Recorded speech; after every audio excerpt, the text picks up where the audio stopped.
অতীশ দীপঙ্করের নামে আমরা একটা আন্তর্জাতিক বিশ্ববিদ্যালয় প্রতিষ্ঠা করার চেষ্টা করে যাচ্ছি। এই ব্যাপারে আমরা ডিসি মহোদয়কে আমরা অনুরোধ করেছি। আমাদের দেশে কিন্তু কিছু ফ্যাসিস্ট ইন্টেলেকচুয়াল হয়ে গেছে। আমি আবার বলছি, যারা ফ্যাসিস্ট ইন্টেলেকচুয়াল তারা অনেক সময় জিনিসটাকে অন্য খাতে প্রবাহিত করে এই যে আমাদের একটা সম্প্রীতি, এটাকে কিন্তু যেন ভালোভাবে না আগায় এটা চেষ্টা করে। বৌদ্ধ ধর্ম ও দর্শন চর্চা প্রচারে ক্ষেত্রে পূর্ব এশিয়ায় তথা বিশ্বজুড়ে স্মরণীয় অতীশ দীপঙ্কর। তার প্রভাব আজও বিরাজ করছে পৃথিবীর লক্ষ লক্ষ মানুষের মধ্যে। তিব্বতীয়রা তাকে অতীশী উপাধি ভূষিত করেন, যার অর্থ শান্তি। তিনি একধারে ধর্মগুরু, শিক্ষক, পণ্ডিত, লেখক, দার্শনিক, বিতার্কিক এবং বাগ্মী। বাংলাদেশের সন্তান হিসাবে মনীষী অতীশ দীপঙ্করের কীর্তি ও বিশ্বজোড়া খ্যাতিকে আমরা গর্ববোধ করি। তার জ্ঞান, দর্শন, ধর্মচর্চা, কর্ম, শিক্ষা আমাদের সারা দেশে আরো বিস্তৃত পরিসরে ছড়িয়ে দেওয়া প্রয়োজন বলে আমি মনে করি। তার জন্মভূমি বাংলাদেশ এবং তার যে জন্মভূমি ওটা হলো মুন্সিগঞ্জ জেলায় রামপাল উপজেলায়, যেটা কি আমিও মুন্সিগঞ্জের সন্তান। এই অতীশ দীপঙ্করের নামে আমরা একটা আন্তর্জাতিক বিশ্ববিদ্যালয় প্রতিষ্ঠা করার চেষ্টা করে যাচ্ছি।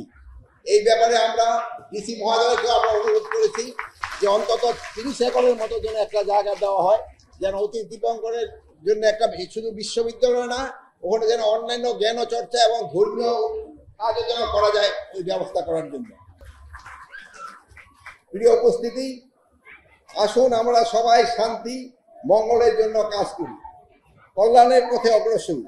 সামগ্রিক মানবতার জন্য আমরা দেশ, সমাজ ও বিশ্ব মানবতার জন্য কাজ করার দৃঢ় অঙ্গীকার ব্যক্ত করি।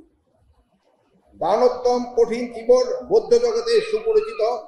এই দান বছরে একবার মাত্র হতে পারে, যা আবার একটা নির্দিষ্ট কাল সীমায় আবদ্ধ। অত্যন্ত বিশিষ্ট মণ্ডিত হওয়ার কারণে বৌদ্ধ নরনারীবৃন্দ প্রতি বছর প্রতি বিহারে ভিক্ষু সংঘকে কঠিন জীবন দান দিয়ে থাকে। বর্তমান অন্তর্বর্তীকালীন সরকার সাম্প্রদায়িক সম্প্রীতি বজায় রাখার ক্ষেত্রে সর্বদা বদ্ধপরিকর। দেশের সকল বৌদ্ধ বিহারের আশ্বিনী পূর্ণিমার পর হতে কার্তিকা পূর্ণিমা পর্যন্ত মাসব্যাপী কঠিন জীবন দান কর্ম শান্তিপূর্ণভাবে অনুষ্ঠানের জন্য সরকারের পক্ষ থেকে সকল ব্যবস্থা গ্রহণ করা হয়েছে। অনেক সময় আছে কিছু লোক ভেদাভেদ সৃষ্টি করার চেষ্টা করে। আমাদের দেশে কিন্তু কিছু ফ্যাসিস্ট ইন্টেলেকচুয়াল হয়ে গেছে। আমি আবার বলছি, যারা ফ্যাসিস্ট ইন্টেলেকচুয়াল তারা অনেক সময় জিনিসটাকে অন্য খাতে প্রবাহিত করে এই যে আমাদের একটা সম্প্রীতি, এটাকে কিন্তু যেন ভালোভাবে না আগায় এটা চেষ্টা করে। আর এখানে এটা ভিজিট করে এত সুন্দর একটা ব্যবস্থা, এটা আমি বুঝতে পারিনি। যদি এখানকার রাস্তা ব্যবস্থাটা খুবই খারাপ, আমাদের রাস্তাটা যত তাড়াতাড়ি সম্ভব এটা করতে হবে। এবং আমার ভাই একটু বলছে যে আশেপাশে কিছু জায়গা নাকি অনেক দখল করে আছে, এই দখলটা কত তাড়াতাড়ি মুক্ত করা যায়। আমার এখানে মনে এসপি আছে, হ্যাঁ, তুমি এটা খেয়াল রাখবা যে কত তাড়াতাড়ি মুক্ত করে দেওয়া যায়। এবং এই রাস্তাটার ব্যাপারে আমার বলবা যে রাস্তাটা যেন যত তাড়াতাড়ি করে দেওয়া হয়।